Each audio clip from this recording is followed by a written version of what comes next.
Thanks, Sally, and as you say, a warm welcome to everybody. This is a really exciting session, hot on the heels of the autumn statement last week, and we've got a stellar cast for you, looking at a variety of issues relating to the cost of living crisis and how it applies to people living in specialist supported and housing.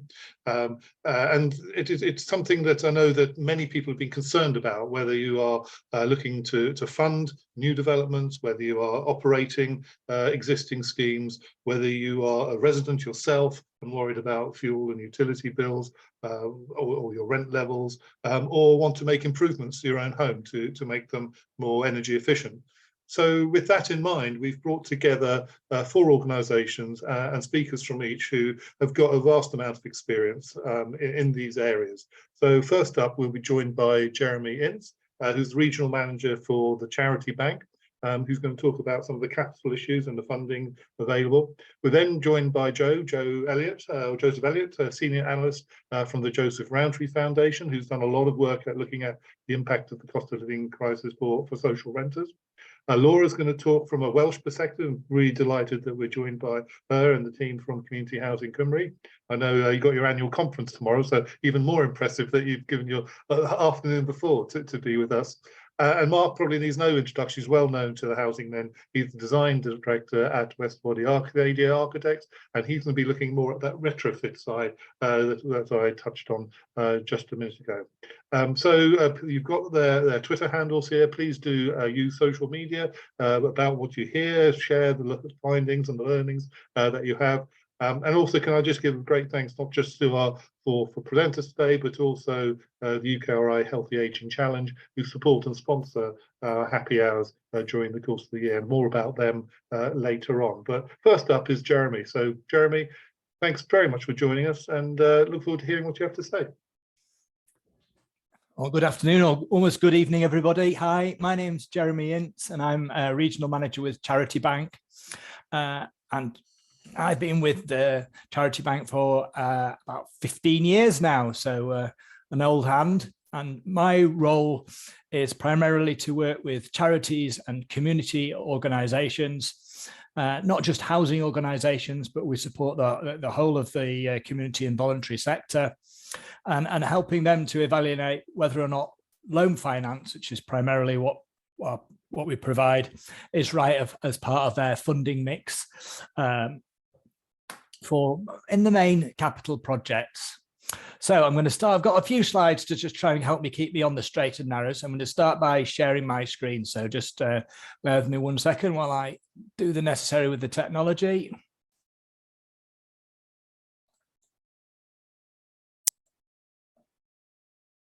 Okay, so you should see a welcome slide now, which actually has a picture of, on the left there is, I think that's the Ferns, which is an Abbey Field, the Dales development up in Bingley in Yorkshire, which we help to finance. So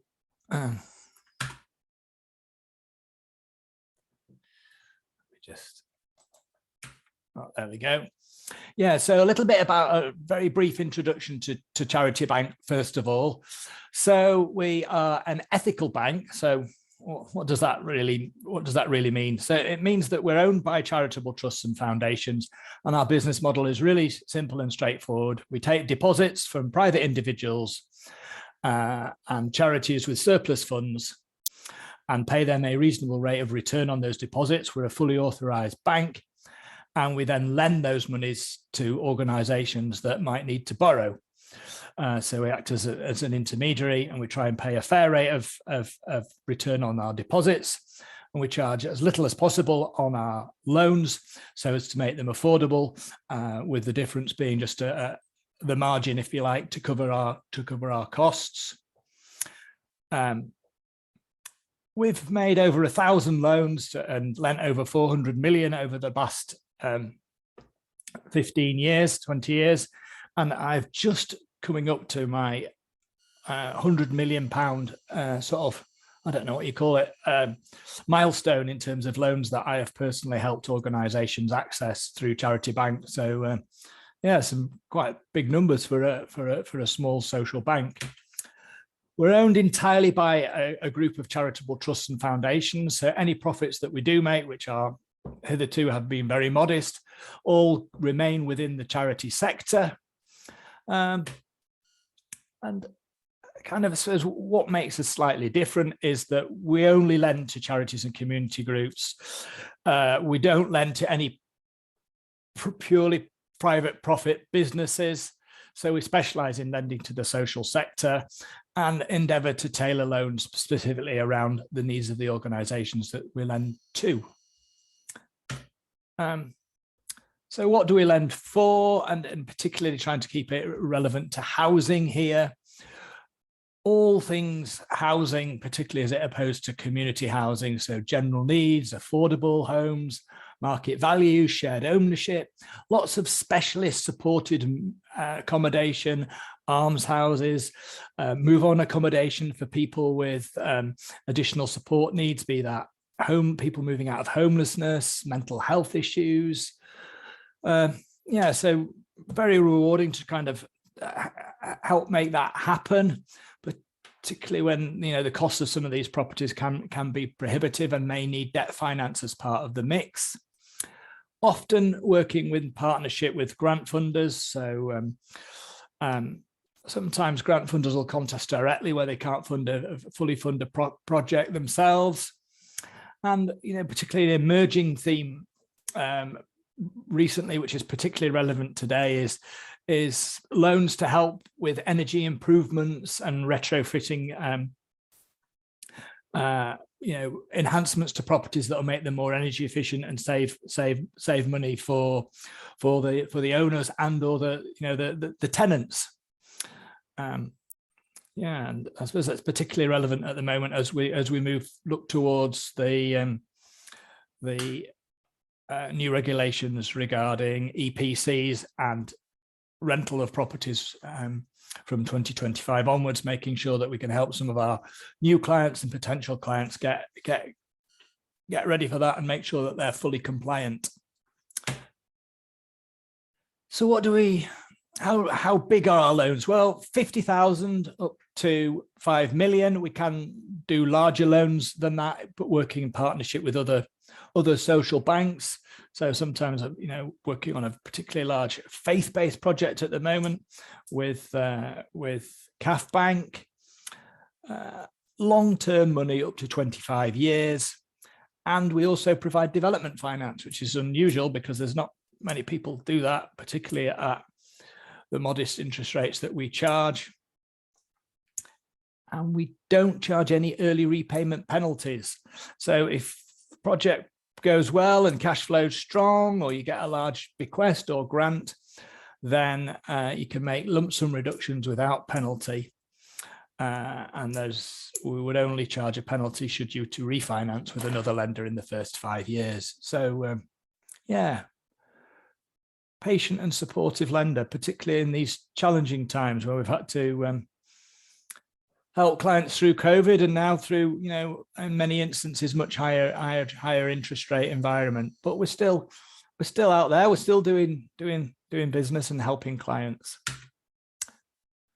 So what do we look at when we consider a loan? Probably 4 things: the social impact and the difference that the project will make. Is it affordable? do the numbers stack up? A lot of grant funders take comfort from our due diligence because we kick the tires on a particular project and go through the finances in some detail to make sure that we're comfortable and that the loan repayments are affordable. Even at higher base rates, we look at the governance and the trustees involved and in the leadership of both the project and the organization.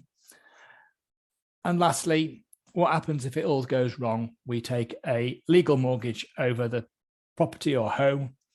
So we do have the right to sell it were the organization to default on the loan. Although I'm pleased to say that through good luck or probably good due diligence and also working with some good organizations, I've never had to enforce on any of the loans that I have been involved in throughout my entire career with Charity Bank. That's not saying charities don't get into difficulty, because they do. Nobody's immune to the external forces, but we're a patient lender and we'll work with organisations to help when things do get tough. I thought it might be helpful to just look at a couple of case studies briefly with organisations that we've worked with. The first here is a project that's only just been completed. I think the homes have only sold last month, and it was working with the Above Derwent Community Land Trust, and that was to develop 4 new energy efficient homes for shared ownership just outside Keswick in the Lake District. It was a really a small community organisation led entirely by volunteers with no paid staff, and their plan was to build four homes for use by people in or around Keswick. The challenge you've got in the Lake District is that because it's such a beautiful place to live, lots and lots of people want to buy homes there, particularly for second home ownership for holiday properties, which makes it really difficult for locals to buy a home in and around where they live or work, or for young people that are moving out of their parents or wanting to downsize. So these homes were specifically for local people with a local connection. Broadly speaking, it was a £1 million project funded by a mix of debt from ourselves, Homes England grant, and the local authority support. And, it was incredibly well managed. Even throughout COVID, they managed to deliver it on time, on budget, which, a lot of some sort of big, I know there's some big housing associations on this call, and I think that, they'd be, hard pushed to do that. So they managed, the supplier relationships really well, managed the allocations policy carefully, and, what fantastic looking homes with that amazing view of the Lake District Fells out the back there. If I met the eligibility criteria, I think I'd be wouldn't have any concerns about living in these wonderful new homes. So well done, Above Derwent Community Land Trust, on a fantastic project. And that must be it. I must have only put one case study in. I think we're quite tight for time. So that's it from me. Hopefully that's given you a bit of a flavour for about Charity Bank and how we're working with organisations to help meet the challenges of providing both new homes and retrofitting existing properties. And I'll be pleased to answer some questions at the end when we get around to the next the speakers have had a chance to talk today. Well, so Jeremy, thanks ever so much for kicking off and giving us a real good overview of what you do and how you support local communities. You shared a picture of an Abbeyfield scheme, I think, up in Yorkshire, which we met at one of the Abbeyfield regional events. And I know some of the team are on the call, and I know how successful these schemes are. And it was good to see the CLT example as well. I wasn't aware of that, so it just shows the breadth of what you can do, especially when perhaps people are sort of nervous about borrowing as well.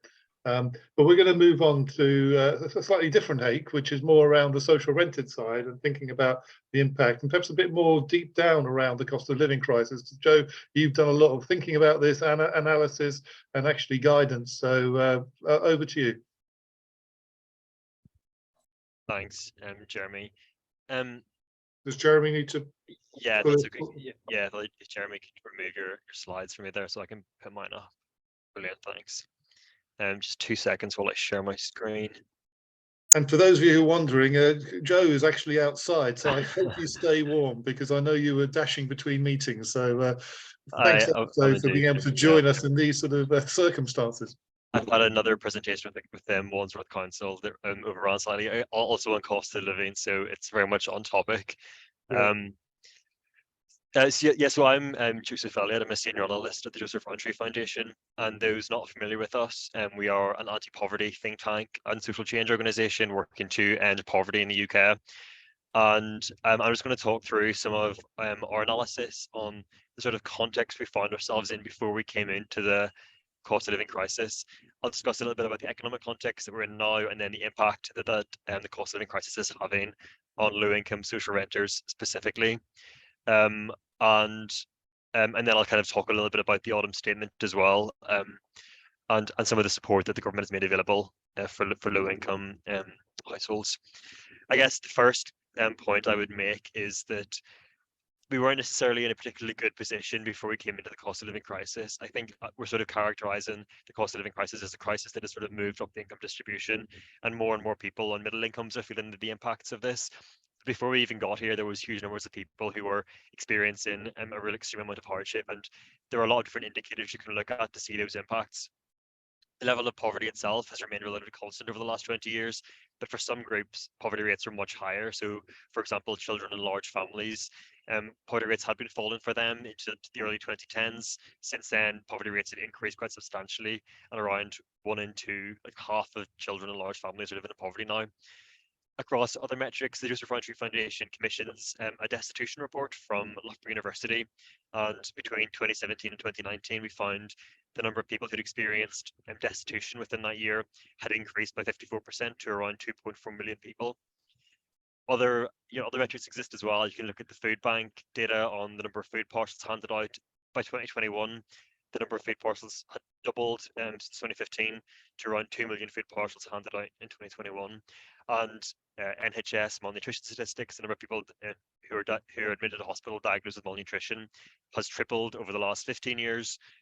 A Crisis has reported the number of people experiencing rough sleeping has also doubled over the last decade. So even though the headline rate of poverty itself has remained relatively flat, before we came into the cost of living crisis, there were a huge number of people in our society who were already struggling a lot before prices started to increase massively. And obviously we're in like a certain context now where energy prices are pushing up the rates of inflation, and prices of all goods and services are increasing massively across the board. I saw a tweet earlier that said that the price of 2 litres of milk in someone's local shopping bill had increased from £1 last year to £1.50, a rate of inflation of 50% on that good. And just across the board, we're seeing massive increases in the prices of staples, bread, pasta, and services. And low-income households experience a much higher rate of inflation as well. And also much more of their income goes on essential goods as opposed to luxuries. So their incomes are really squeezed. During the pandemic, we've commissioned a series of surveys from Savanta Comres to look at the impacts on low-income households, and throughout the cost of living crisis, we continued that series of analysis. And our current survey is actually in the field at the moment, so we're getting the results back on Friday. So if the event was next week, I could have even more up-to-date figures. The current figures are from May to June of this year, and already in May and June, we were seeing really substantial impacts on households. This graph shows the impact on low-income households. So that's people in the bottom 40% of incomes, which includes around 2/3 of social renting households. And we saw that by May to June this year, energy arrears had become the most prevalent form of arrear among these households, with around a fifth of households behind on their energy bills, whether gas or electric. And that was twice the rate from October last year. So a doubling in the proportion of social renters telling us they're behind on their energy bills. Energy bills in May and June were 50% higher than they were last year. Now they're twice, including with the energy price guarantee. So there's just huge pressure on family budgets as those prices ratchet up. And then across the board, we're seeing other types of bills people are falling behind on, particularly council tax bills, water, credit card. We're seeing more people taking out borrowing to help cover essentials as well. So around 1 million households on low incomes told us they'd taken out some borrowing to cover essential goods and services, which is incredibly concerning, particularly as interest rates are going up as well and the cost of borrowing is getting more expensive. People perhaps thinking this was a short-term shock to incomes and a short-term shock in prices, actually finding that this is a longer-term thing. And the OBR has estimated that even by the end of next year, we're going to see inflation still at around 7.4%. Energy prices currently are 7 times what they were before the pandemic. And even in several years' time, energy prices will still be around 4 times what they were before the pandemic. So this is a long-term shock that we're in for. In terms of rent arrears, we found that the proportion of people behind on the rent was around 17%. 17% of low-income social renters are behind on rent, which was the same as it was last October as well. But what we find, instead of the rate of arrears increasing, we find the amount of arrears, the depth of arrears that social renters were in was increasing quite substantially. So more and more people falling further behind. And of course, low-income renters. These pies show the proportion of people who are on low incomes from respective groups. So those in the private rented sector and on who are buying their homes with a mortgage disproportionately are on higher incomes, whereas around 2/3 of social renters are on lower incomes to start with. And we find that a huge proportion of social renters, around half of social rented households, told us that since the start of the year, they had gone without some sort of essential. And the most common essentials households are going without were things like adequate food, such a portion telling us that they were going hungry, and just increasing proportions telling us that they were unable to repair major electrical goods and items, that they were going without essential dental treatment, and one of the most prevalent ones as well was being unable to heat your home. Although we do know that the social rented sector tends to have more energy efficient stock than the private rented sector, but despite that, it is low incomes another problem for a lot of social renters. That just the unaffordable prices are just basically force people to go without. And then there are other factors as well that sort of compound vulnerability as well. There are some groups that are disproportionately worse off than others. So those who have got no savings. Sorry, there's just a siren going past me there. There's those with no savings, larger families, particular families with 3 or more children, young people, people who are in receipt of working age benefits, and minority ethnic groups were all much more likely to tell us that they were struggling with having to cut back on essentials and not able to afford things like heating. And then we could see as well that people who live in London disproportionately told us that they were struggling as well. So there's a real correlation there with much higher housing costs, which is particularly prevalent in the private rented sector, but even in the social rented sector as well. The above inflation increases in rents for most of the last 20 years, obviously 2016 onwards, and the 1% rent reduction will have helped some households.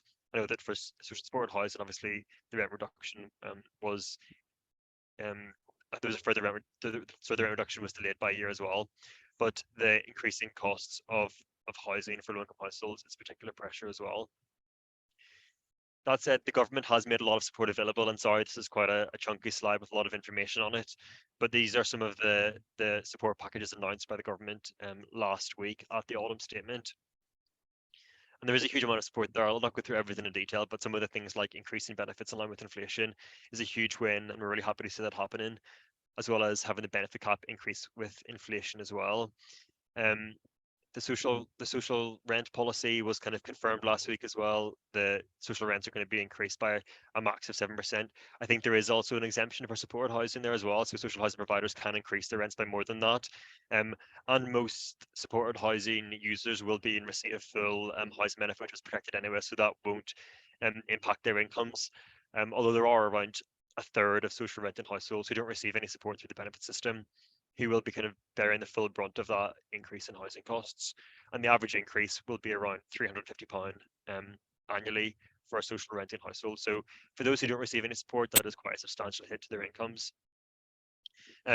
Elsewhere, the energy price guarantee scheme is going to continue from April next year, but it is going to be slightly less generous, and it's going to taper off as well. So there's going to be a cap on usage, which probably is quite a sensible way of administering the policy. So your wealthier households who maybe can afford the energy are just incentivized from using quite so much, although there will be an impact on perhaps those larger households or households maybe live in more rural areas with leakier homes who will lose out in that support from the energy price guarantee. And then elsewhere, the government is also introducing more support through household support funds. But I guess kind of the summary that we have really is that even though we are seeing what is essentially the largest increase in the value of benefits, in the largest cash increase in benefits since 1991, in real terms, benefits are still going to be at the least generous for 40 years. And in real terms, we're seeing the largest drop in living standards on record. So it is a very bleak economic outlook, and Jeremy Hunt referenced that we're in a recession now. We're expecting to see rates of unemployment increase as well. So very worrying trends going forwards. But then there are obviously like those sort of areas of positivity we can point to as well. In Scotland, the Scottish government has introduced the Scottish child payment, and they've doubled it recently and then increased it. So every child in Scotland will get £25 towards their incomes, which will really help Scotland move towards reducing child poverty in those areas.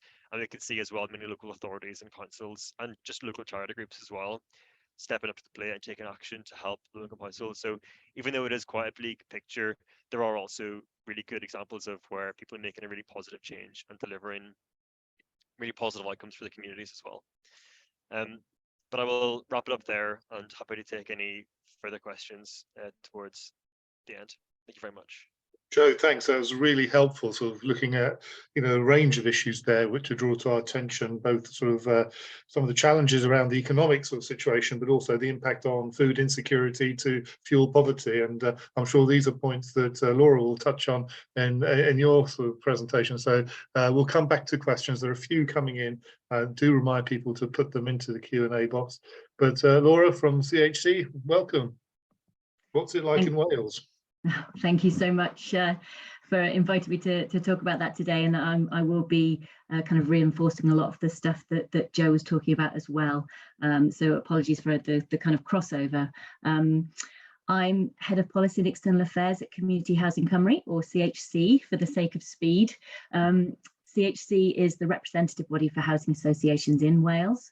Our members provide about 165,000 homes to about 10% of the Welsh population. And I've been asked to talk today about some of the concerns of housing associations in Wales with regards to the cost of living crisis. So our vision at CHC is a Wales where decent housing is a basic right for all, and the collective mission of our members is to provide good quality, affordable homes in communities across Wales. And social housing tenants in Wales are among those who have been hardest hit by the cost of living crisis. And as food and energy prices have continued to rise throughout this year, the winter months are hugely worrying and a risk to health and financial stability. Just to kind of reiterate what Joe was saying, the context for this is the fact that we're dealing with a compounded impact of crisis upon crisis, really. In 2019, CHC raised concerns about the sufficiency of the Universal Credit Standard Allowance in helping social housing tenants to achieve and maintain their financial resilience. So we were starting from an incredibly difficult baseline.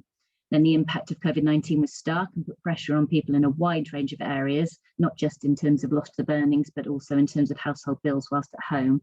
And in 2022, sharp increases in energy bills and cost inflations have obviously made things even tougher.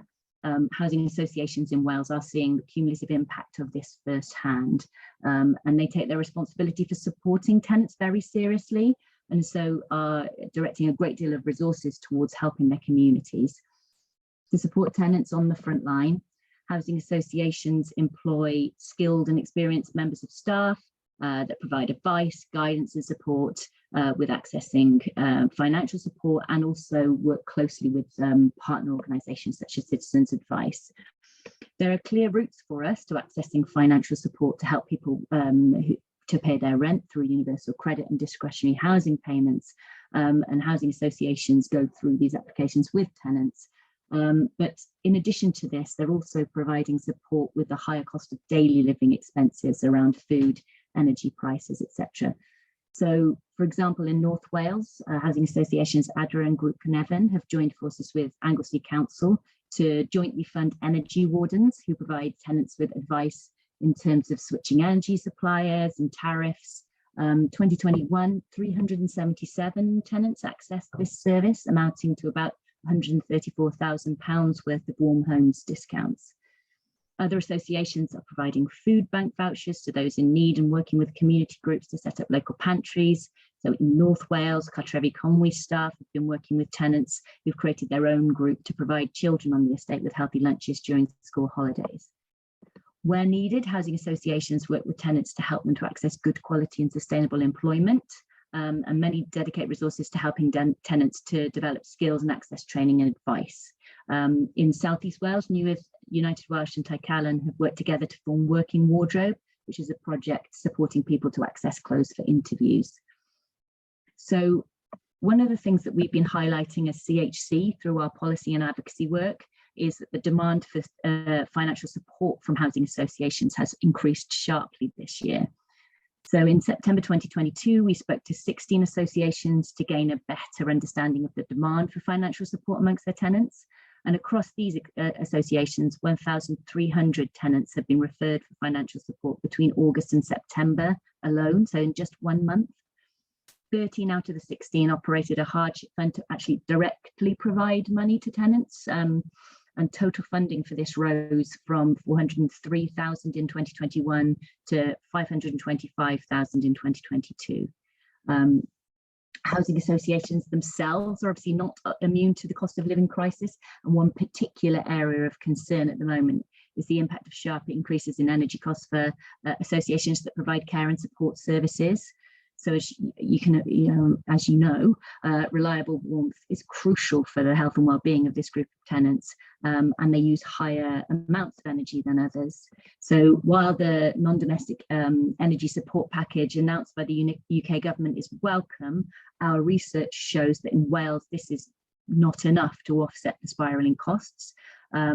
And we need a lot more certainty than the 6-month period that the UK government has committed to date. So obviously we'll be working hard ahead of the review of the support package with our other housing federations across the UK to make the case for continuation of support with energy bills. So as I say, our role in this is to influence policy change to help address these challenges. Most recently, we've been doing this by seeking to influence the UK government benefits system. So alongside many, many other organisations, we wrote to MPs in Wales to ask for their support in calling on the Chancellor to commit not only to uprating benefits with inflation, which, as Joe has mentioned, was done and was welcome, but as we both said, the sufficiency of support for day-to-day living costs was not adequate even at inflationary rises. So we've also been calling on building on the learning from the £20 uplift we saw during COVID, to look at support provided by universal credit for daily living costs, and also to look again at the benefit cap to understand whether that policy has had its intended impact, and look to potentially removing that. We regularly meet with the DWP to share evidence of the barriers within the kind of operation of housing benefit and universal credit to make sure tenants can access those benefits in a way that works for them. And we're working closely with Welsh Government around the benefits that are operated and managed within Wales. So these include things like discretionary housing payments, discretionary assistance fund. And just yesterday, we hosted a Welsh Government consultation session looking at a new charter for Welsh benefits. So that's something which is hoping to bring together all of the guidance and support around accessing those benefits to make it a more streamlined approach to that which is managed within Wales. We also work in partnership with an anti-poverty alliance within Wales to seek to influence the way in which those discretionary benefits are available for people in crisis. And we also support housing associations to navigate these challenges. They work closely together. So in October, CHC launched a cost of living hub just for members to share good practice information. We'll shortly be launching that more publicly. And so potentially, if we can kind of share with people on this call, or if people want to go and have a look at the CHC website over the coming weeks, we'll put up a lot of case studies and other examples of the way in which housing associations are working with tenants around cost of living. Another thing to flag for us is the increase in pressure on housing supply, affordable housing supply we're experiencing due to the cost of living crisis. So we've seen sharp increase in the numbers of people presenting as homeless in Wales this year, which obviously demonstrates the degree to which the cost of living crisis is taking its toll, and also the impact of recent mortgage rises on the private rented sector. So also quite rightly, Wales has been welcoming people from Ukraine and there's a need to ensure that they can access high quality settled accommodation as soon as possible. And so we have been taking a kind of a look across all of this, as well as the impact of the cost of living crisis on our ability to build as many homes as we would like to, with inflation hitting construction sector and cost making housing association development more expensive.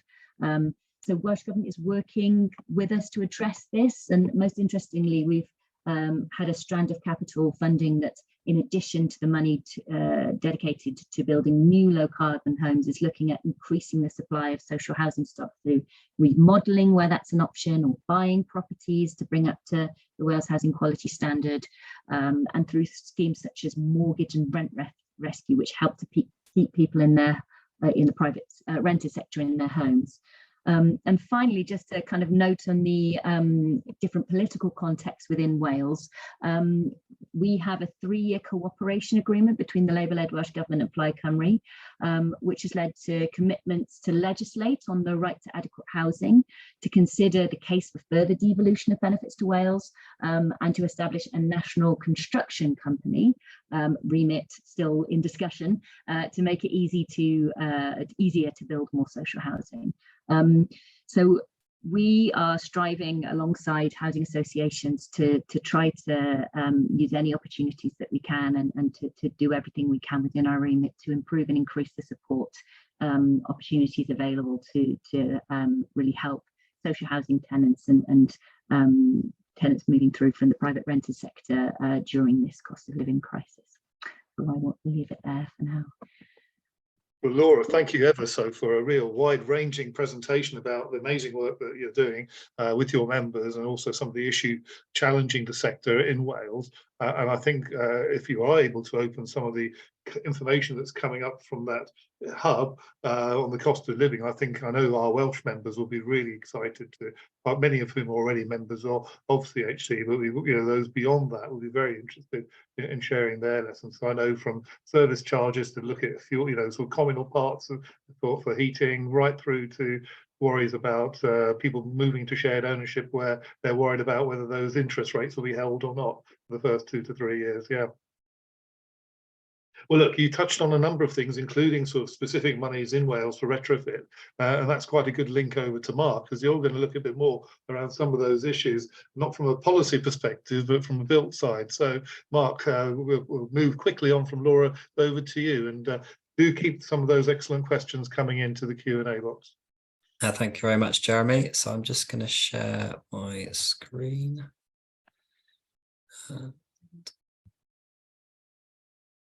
Hopefully that's working. So so Joe's asked me to speak today a bit about reducing energy bills through retrofitting. So I'm Mark Slate. I'm a design director at West Wadley Arcadia. Just a brief introduction to those of you who might not know us. So we're a team of architects, planners and urban designers. We work a lot with housing associations and charities on various specialist housing projects. And we also have passive house designers as part of our team. And we're looking regularly at low energy buildings as part of our sort of portfolio of work. So today I want to speak a little bit about sort of the basics and explanation of retrofit and EPCs. Then we'll look at a little bit about typical retrofit interventions, which can vary in size and scale. Look a bit about what financial assistance is available to undertake retrofitting, and then I'll talk a bit more about a holistic approach as well to conclude. So the first question is, what is retrofitting? So retrofitting refers to any improvement work on an existing building to improve its energy efficiency, making them easier to heat, able to retain that heat for longer, and replacing fossil fuels with renewable energy. So essentially, retrofitting enables you to reduce energy bills by either reducing your energy, either through electricity or heating consumption, and also provides the ability to create green, clean energy in order to reduce energy bills that you're as you're producing energy yourself, so you're not having to pay for it through any external supplier. So the next question, as apologies if I'm teaching Missy how to suck eggs, but this is a typical what an EPC sort of certificate rating looks like, and it's essentially an energy rating for your home. It ranges from A to G, with A being the top, and it's very similar to if you were to buy a new domestic appliance. And basically, so it's a calculation that includes various different items, including potential for heat and energy loss, levels of insulation, and what type of glazing there is there. And so you get a score for each section, and then they're sort of added up to give you your average score across the section, and that gives you your output rating in the form of a letter.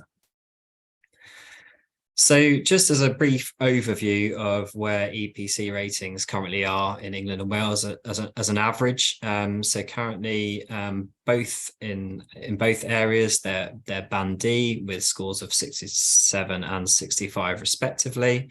And interestingly, which is good, I guess, in terms of most of the sort of people on this call, that social rent dwellings had the highest median scores across all property tenures. So that's a real good thing that housing associations and local authorities have been able to do. So what are the targets? So social housing providers have been asked by the government to target an EPC rating of C by 2030. Private lettings, it could be as early as 2025, although the government bill's only had its first hearing, and 2028's also been talked about in terms of the private letting sector. And on private home ownership, there's no current regulation for you to achieve certain EPC ratings. And then on the right is a graph that shows the current breakdown. So as you can see, over half of the properties in the UK are D or below. So we've got quite a way to go to meet certainly the C targets that have been set. So this is a sort of piece of research that I sort of took on from the CBRE, who did this a few years ago, but obviously due to energy bill increases recently, I've sort of extrapolated it based on a sort of typical 3-bedroom house. So if you take the graph on the right shows your running cost per square meter, and if you take a typical 3-bedroom house, that equates to an energy bill of approximately 3,500 if you're currently rated a D, which is sort of the average rating. So if you were able to boost your EPC rating up to a C, you'd on average save yourself about £1,000 per year in a typical property. And obviously that's going to vary quite a lot across the board with different properties, but that gives you an indication of the sort of magnitude of change that can be achieved through the different EPC ratings. So the cost of improving EPC can be quite substantial. So there's various scorings within each band. So you can have a bad C, for example, and you can have a good C. And this is some work done by Savills, which I also found quite interesting, in that in the cost it takes you to get from certain energy ratings, EPC ratings, up to others. So if you took your current rating of a D as an average and you wanted to boost it up to a C, overall on average that would cost you about £12,746. So that's obviously a considerable amount of money, which obviously in the cost of living crisis, and not many people are going to have that sort of money sitting around to upgrade the thermal efficiency and undertake retrofitting for their properties. But if you look at the average homeowner stay of about 18.7 years and the average energy saving of about £1,000 per year, and the payback is 12.7 years. So it is worth it overall if you can find the funding. And I know that's based on private home ownership, so that will obviously be different in the social housing sector. But I've through the project work we've done, I know that they also social housing tenants also often stay for quite long periods of time as well. So I think the payback is worth it, but it's just the initial funding that I think has made it the issue.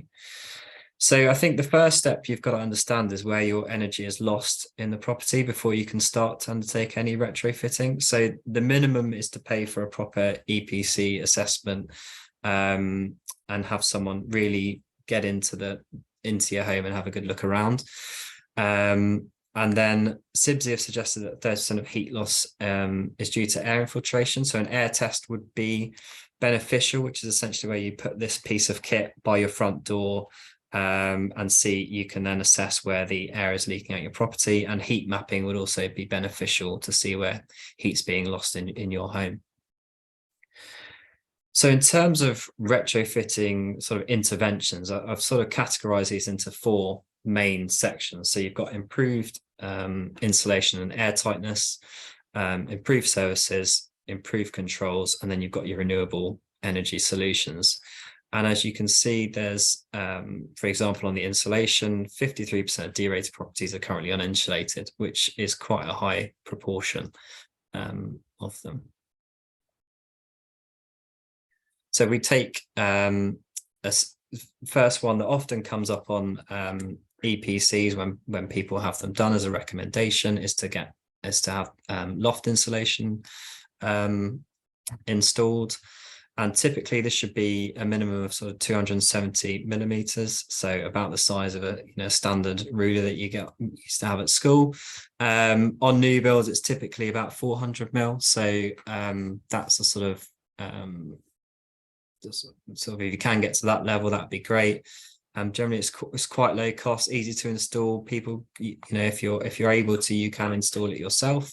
So there's also a bit of saving there, not having people undertake the work for you. You've just got to be careful to ensure your ventilation is not compromised at the eaves, because otherwise that can lead to mold growth and water sort of build up and condensation.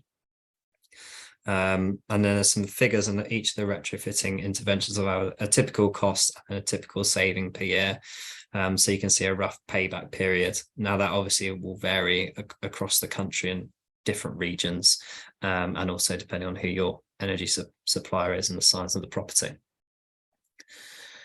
So a next intervention you can undertake is installing cavity wall insulation. It's relatively straightforward. You will need to get someone in to do this. Essentially what they do is they drill a hole in the external wall and pump the cavity through of a foam, which basically expands into the cavity. And you do this in a series of places, and you install cavity wall insulation in your property. One thing to be really mindful of here is just getting an analysis done of where the dew point is in the walls, because basically if the dew point falls inside the line of the insulation, you're going to get a lot of condensation, which will lead to damp inside. So it's important you have someone look at that prior to undertaking this work. The next intervention is probably the simplest one, and also has the best payback. Essentially, it's putting a coat around your hot water tank. It's a very low cost solution. Most people will be able to undertake that themselves. And lagging your pipes as well can also help. Basically, that stops you losing a lot of heat out of your hot water system. Another relatively straightforward intervention is draft proofing. So I'm sure as you go around your own homes, if you stand next to the window, you can sometimes feel a draft, or next to the front door. So sealing all those gaps can also save you money over time, and it's a relatively low cost installation. One thing to consider here is just make sure trickle vents are present in the windows, because you don't want a totally sealed building necessarily, because again that can lead to condensation and mold growth. So this is probably a slightly more, is a more expensive retrofitting option, is upgrading to a more efficient boiler. Obviously the payback's quite considerable in terms of the value of it, but it does take a number of years to pay that back due to the cost of the installation. This is one of the biggest things that can have an impact on your EPC rating as well. So it can be quite a quick win if you've got targets to meet in a relatively short period of time. Another option is to upgrade to energy efficient lighting, so using some LED lights throughout the property. This is a extremely quick payback. Again, it's relatively straightforward.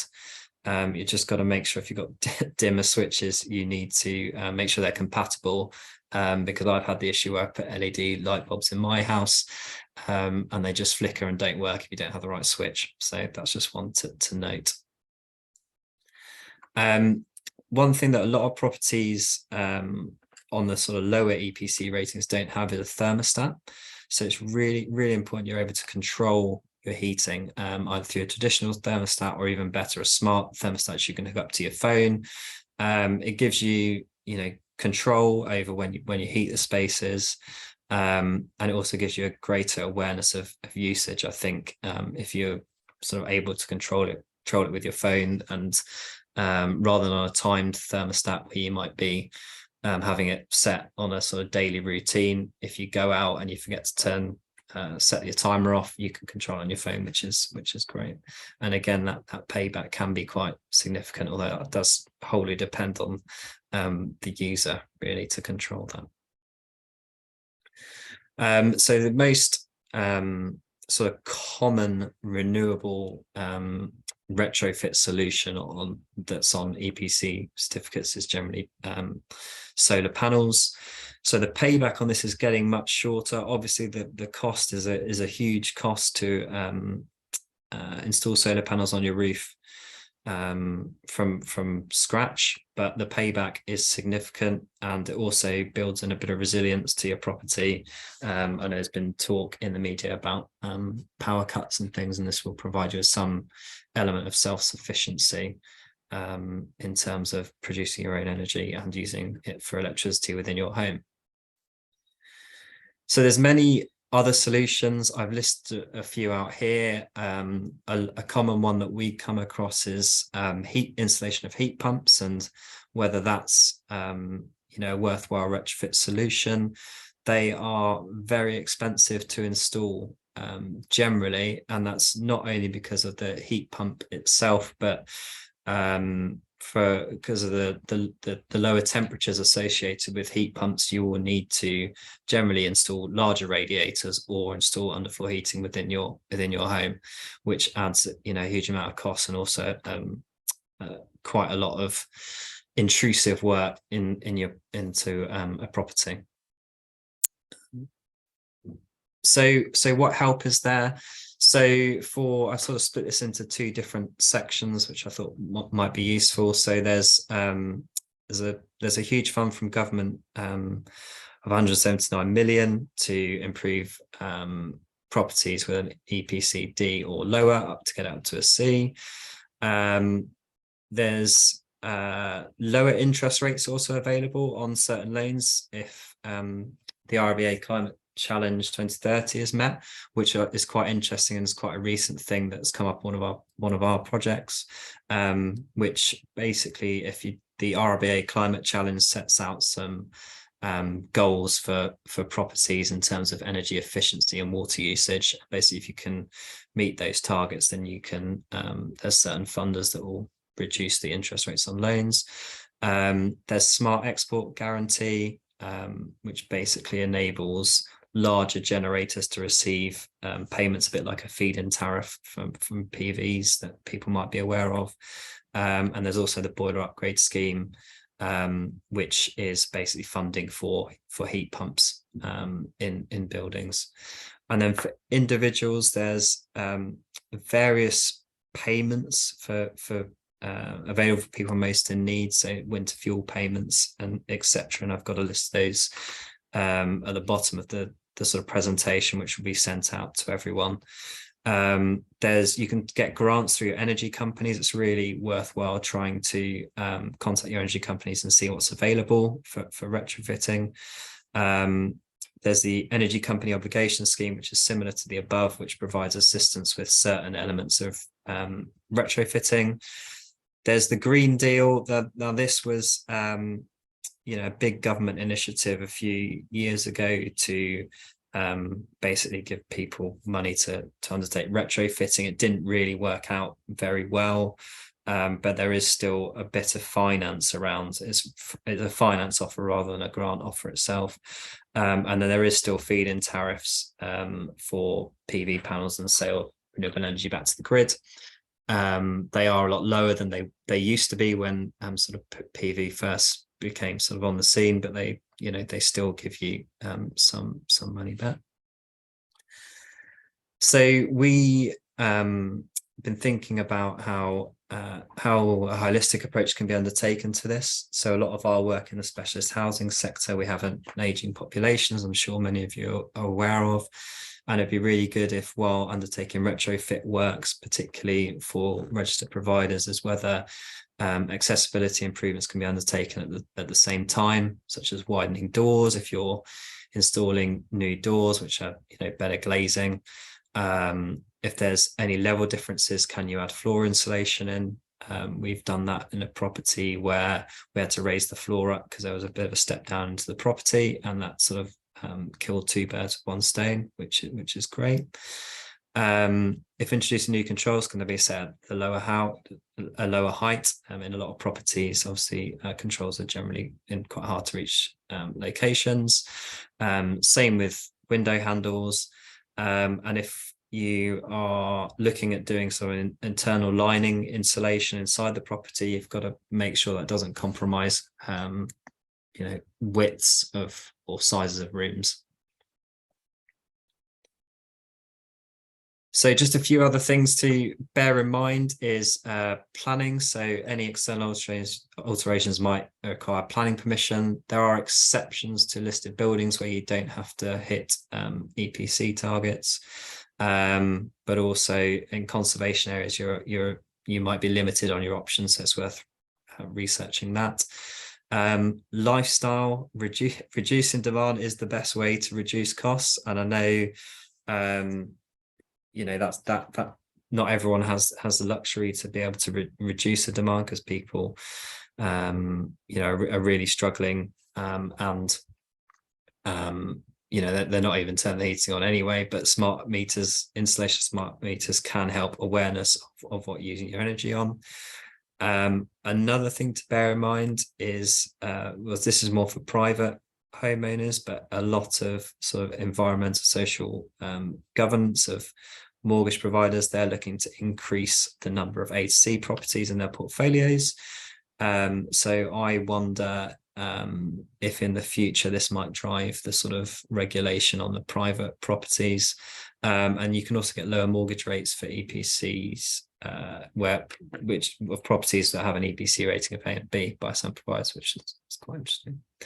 So just as a conclusion, so there's many benefits to improving EPCs. There's not only the sort of energy bills, also the social value and environmental value of that. I think there's many different solutions, and there's no sort of silver bullet, and it really does depend on the type of property you have, and getting that assessment can show you, sort of lead you on the right direction to know what the best solution is for your situation. There is some financial assistance, but instead of trying to do it all, I'd sort of set yourself a budget and then assess, well, what's going to give me the best reduction in my bills, and then try to do that instead of trying to do everything. And then just a holistic approach, just trying to understand if accessibility improvements can be made at the same time as retrofitting as well. And so yeah, that's it, and thank you very much. I look forward to any questions. Mark, thank you. As Paul put in the chat box, you presented a lot of information which is relevant to people personally as well as professionally. So thanks for that. And I'm also conscious we didn't quite touch on it, but the role of people like home improvement agencies, London Rebuilding Society, and others who are also very keen to support people with either accessing disabled facilities grants and other grants to support improvements. And I'm sure Charity Bank, this is an area as well that you've got an interest in as well. We've got quite a few questions both in the chat box and in the Q&A. I'm going to just sort of pick up on a few first of all, and I'll start off with you, Jeremy, if I may. Would you work with the local authority to set up a new Almo housing development and a housing association or association company, like a local housing company? Well, we certainly do work with quite a few local authorities, particularly where they with community groups, where they're putting in housing grant to support projects. So I don't see why we wouldn't. We've certainly worked with the GLA quite a lot on some of their projects in and around London. So I think we'd be probably keen to have a conversation. I think would be interesting to see how the organisation's structured and whether or not we could sharpen our pencil enough to compete with prudential borrowing, which the local authority may or may not be able to access. So yeah, I'd be keen to talk further on that one. Have the conversation. Well, we'll share your slides and your details and contacts beyond that. There's an anonymous question, which is very much probably more at an operational level, which is, as a housing provider, we are most likely to cap our rent increases at 5%, but are concerned that maintenance costs are going to be higher than inflation. So our concern is, by keeping our rent low, we're potentially increasing the risk to our residents if maintenance costs become unmanageable. Laura, you mentioned that shared learning hub. Is this something that your hub is addressing? Or Joe, is this something perhaps that your housing trust is also addressing? So Laura first.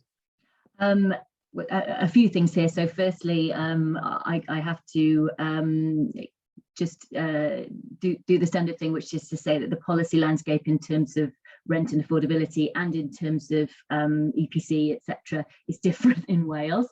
We could do a whole other session on what that looks like in Wales. In terms of rent and affordability and the service charges issue, the cost of living hub that we have at the moment doesn't look at that. But as part of the rent agreement that was issued last week by Welsh Government, which is capped at 6.5 rather than 7%, and it's a very much a ceiling, it's an envelope rather than a target. So housing associations will be applying affordability criteria, many of which use the JRF affordability criteria, which means that they will rise by nowhere near that much. Part of that was very much a discussion around maintenance and maintaining services. And there was a commitment over the next financial year to look at affordability and to kind of return to those tools and make sure we're really accurately assessing them in terms of rent and service charges, and to really put tenants at the centre of that. Obviously they kind of already are, but to reinforce that. And there was a second, so the second question was around the hub. So the hub now won't necessarily support that, but I know that we'll want to kind of have UK-wide conversations as we're looking at that. And as I know, as a sector, we'll kind of put some dedicated resource into that over the next year. Thanks. Joe, any thoughts on that particular question?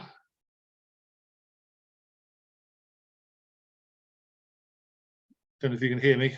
Oh, sorry. Yeah, my internet just cut out temporarily there. I'm not particularly close to the. Sorry, can you hear me? Okay. Yeah. Sorry. I'm not particularly close to the policy, the operational side at JRHT. Although I have read through the social housing regulators sector risk profile, and one of the things they do flag is that housing providers are experiencing a higher rate of inflation in some areas like maintenance and staff costs. So there are obviously incredible pressures for housing providers there. And actually, I think from our perspective, like one of the main beneficiaries of the social rent cap policy is actually the Treasury, who save something like 800 million over the next 5 years. Whereas a lot of these sort of specialised housing services, most tenants actually do get all of their housing costs covered by housing benefit anyway. So we wouldn't be like necessarily concerned about the affordability of those homes for those tenants. Although other money as well has been cut over the past 10 years or so, supporting people, funding cut. I guess. Yeah, so yeah, I think I'll leave it with what Laura said there about the kind of the other policy side of it. But in terms of the decision to operate rents, obviously it is incredibly difficult for providers to sort of find that balance between affordable rent increases and also kind of meeting their own budgetary requirements in terms of covering those increased costs for maintenance and staffing as well. Well, thanks both there. There's another question from Tony, which we'll come on to shortly, but there's one here probably for Mark from Sue Whitehead. Can a registered provider rent from a private landlord and provide specialised supported living from 25 onwards if the property has a D rating of EPC? So I think in terms of the onus would be on the private landlord to provide you with a suitable property. So the 2025 date is not set in stone. That's something that's been suggested in a government bill, so it hasn't gone through Parliament and become sort of mandated yet. So I wouldn't worry too much about it. If you're the renter, it should be the landlord who should be doing the upgrades, as far as I understand. Thank you. And Julian asked, probably a question for you, Jeremy. Are Charity Bank able to advise, assist at the very early stages of potential developments by community groups? It's a tricky one, and I suppose it's the pre-development finance that they're talking about there, which is always a challenge, because at that point the organisation generally hasn't got any repayment ability. So essentially you're putting in high risk, or certainly high risk from what the bank would deem funding. So I guess the short answer is probably no. There are people out there that do it, but probably your best people is grant providers, and there are a number of specialist grant providers that may or may not help. Thank you. Then there's a question, possibly for Joe, from Nigel. Have you done any research on the LHA rates and how much individuals, families have to top up their rent in all tenures? Yeah, this is an area that's quite difficult to investigate given the current data that's available, but we have commissioned some research from Manchester Metropolitan University on this very question. So we should have some analysis coming out within the next year or so, looking at the impacts of various freezes and cuts to local housing allowance support. And that was one of the things we were campaigning on for the most recent autumn statement, was for government to uprate local housing allowance in line with housing costs, because particularly in places like London, we're seeing rent increases for new lets at around 20% inflation. So incredibly concerning picture there. But there also is really good analysis from organisations like Crisis and Zoopla, have worked together to publish a report which shows that something like 1 in 10 households, fewer than 1 in 10 homes, available for let or affordable for those who receive local housing allowance, despite the fact LHA is meant to cover the bottom 30% of rents in local areas. So yeah, this is one of the areas. It's an incredibly difficult area of policy, because whenever you increase local housing allowances, you're effectively handing money to private landlords. But there's just a lot of complexity there. In the short term, we need that support made available to households, and we'll kind of continue to campaign for government to relink housing support to rents in local areas. I think it's currently frozen at September 2019 levels. Rents have come a long way since then, and yeah, many private tenants are really struggling to cover those costs, particularly now. And one of the things we've seen from a recent APPG was an expectation that the rates of homelessness are going to soar over the next year or two, as just all the different pressures pile on to low-income households. So it's going to be an area that we're kind of continuing to monitor as well. There's also really good data from Department for Work and Pensions Stat Explore data on sort of the amount by which private renters are falling, like the gap between what their rents are and the support that's available for them. So if anyone's interested in digging more into that data, that is available, published as well. Right. Well, I think the point you raised also has been reiterated in the chat box by Amy about seeing an increase in people in rent arrears presenting as well. There's also a question which I think you may have answered a little bit, but I'll throw it open around mental health issues and the impact on the cost of living. How can we provide better support especially where we may not have the financial means to do so? Any thoughts from any of you on that? I mean, I'm happy to. Joe, do you want to kick off and then? Yeah, I mean, I've dropped a report that we published in the last couple of weeks into the chat as well. It's a report called Anxiety Nation by one of our fellows, Tom Clark, one of my colleagues, Andrew, which really looks at sort of the mental health crisis that's escalating, and obviously the cost of living crisis. As people are falling behind on bills, and the immense mental and emotional stress that places on people is really going to ratchet that up as well. And in our survey, we also asked questions about mental health, whether it was like depression or anxiety, or people even experiencing loneliness. And there's a real strong correlation there between experiencing both going without essentials and mental health problems. It's sort of hard to it's kind of hard to draw a causation and correlation, which is driving which is probably sort of self-perpetuating issue where the worse things get, the worse mental health gets as well, and it perpetuates even further. On the solutions to that, though, I'm probably better to leave that to someone else to get into that, what the solutions might be. Yeah. Any thoughts, Jeremy, Laura, or Mark, on that one from your perspectives? Not really my bag, so probably better not to wade into something I don't understand. Okay. What I do know is that there are examples of specific projects again which have made the link between kind of mental health support and the other kind of well-being, financial well-being within housing associations. So what I will do is, if they aren't already, I'll make sure that they're on the hub, so people going there will be able to see that, because absolutely a huge issue, and when I know that but we've got case studies on, and also there's been a kind of practice sharing across the sector in Wales around how to kind of support the interaction between mental health and the other issues that we've been talking about today. And I think, again, so for us, and I'll come on to you, Mark, because we've noted, especially during COVID, the impact around loneliness, isolation for many people in supported and specialist housing, having an impact on mental health. And in fact, only recently, I think the Campaign to End Loneliness have done some work to think about the built environment and the impact on loneliness in particular. But Mark, have you got any thoughts around the mental health issue? Well, there's obviously, architectural solutions that can help mental health, but I think, this is more immediate. And I think the key is just communication and trying to support those as much as you can, and trying to keep open lines of communication so they're not on their own and they don't feel lonely. They feel like someone's listening to them, is really key. Right. There's a couple of other questions as well, and one in the chat box which I saw earlier, which I'm not sure went over into the. If you just bear with me for a minute, I'm just clicking from one. But Joe, you've been answering lots of things in there. Yeah, is there scope for funding semi-independent homes? I think that's possibly for you, Jeremy. Semi-independent, I think that's funding for young people that are kind of 16 to 18 on the sort of transition into adulthood, I guess. And yes, we do fund some of those, probably in partnership with a specialist provider who would be the landlord, and we would be lending to the landlord, who wouldn't lend directly to the young people themselves. Brilliant.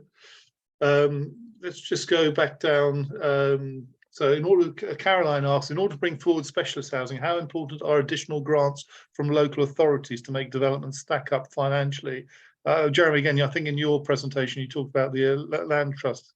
They're very important, because generally, the thing about houses is they're expensive, and to say the obvious, and if you fully fund it on debt, then generally the rental incomes don't, and the viability doesn't stack up. So you need, particularly if you're lending, providing enhanced specialist accommodation or affordable accommodation, you need some grant in there to make the numbers work, particularly in these days of much higher interest rates.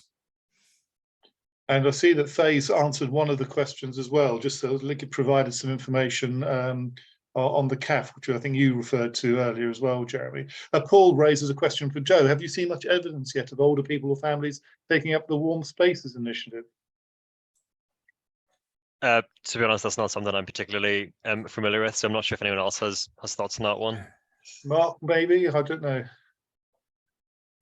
I don't know. I've heard. I've heard that people are starting to use them, and they're obviously a good way to keep connected with local communities, as well as obviously offering sort of obviously a heated space where you might not be able to heat your home. But I don't know a lot about it, but I've heard that certain providers are doing it. And again, we've got quite a technical question, Laura. This may be specific to Wales, or it could be more general. It's really about somebody's quite worrying, is that, they don't, not to name names, but about accepting tenants who can't afford 4 weeks full rent as a deposit. Social housing is supposed to be there for those who need access to it. And I'm quite concerned about potential issues surrounding increasing homelessness that policy like that could cause. So again, perversely, the policy creates homelessness. Any thoughts about that? Sorry, I was just having a look at the question. This isn't something that I've come across, and obviously wouldn't kind of know the context of that question. So yeah, this isn't something that I'm aware of in terms of housing association practice, certainly not within Wales. So yeah, apologies, I can't kind of speak to that specific question. Well, Don't worry. I mean, I think what I would just like to add there, if anybody has got questions they feel they want to post in our discussion forum on the HousingLIN website, we do have a very sort of active group of people who respond to that. It's a bit like a Wikipedia. So do post any questions that you want to sort of have further answered by other people in our peer-to-peer network, sort of our own discussion hub. Okay. I think I'm going to draw to a close, unless anything has snuck in while we've been talking. I think we've covered virtually everything, and it only leaves me to say a very big thanks to all four of you for taking the time out. I see, Joe, you've managed to get indoors, so I'm glad to hear that. But 4 fascinating presentations. We look forward to sharing the recording and the questions and slides with you all tomorrow. If this is the first time that you've participated or joined us in a happy hour, we try and run these either weekly or bi-weekly. And for those of you who are interested, next week we're going to be looking at taking pride in later life housing with a group of LGBTQ+ organisations, thinking about how to improve access to the homes for people from that community, drawing on some of the work in London, Leeds, and with the housing associations, they're called Orbits as well, so looking both at specialist housing but mainstream housing. But can I thank you all for joining us, Sally behind the scenes for helping out, and the United Kingdom Research and Innovation team at the Healthy Aging Challenge, who continue to support us, put on these happy hours. So I wish you all a very happy evening, and I look forward to seeing you again. So thanks a lot. Bye. Thanks, everyone. Bye now. Thanks. Bye.